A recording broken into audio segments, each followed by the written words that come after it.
Hold this for 10 seconds.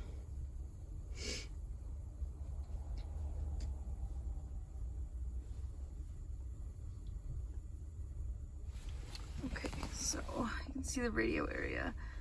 And then that DAB thing you guys are asking about. I don't know what that means, so I'm not gonna click on that.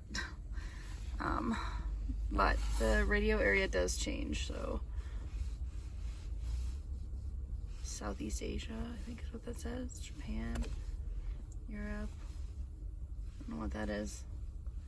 Australian, Middle East. And there's 3 different USA ones. My last page looks different than that other, I guess the American one looks different. So there's that T3 launcher if you need it. I'm not going to touch any of these things because I don't know what they do. But you go to home, go to tuner. They still have FM, AM, and XM radio. And my FM still works.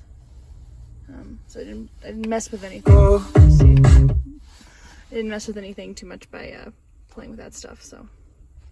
Okay, I hope that helps. Maybe it doesn't. Let me know if you need anything else. I'll try to figure it out for you.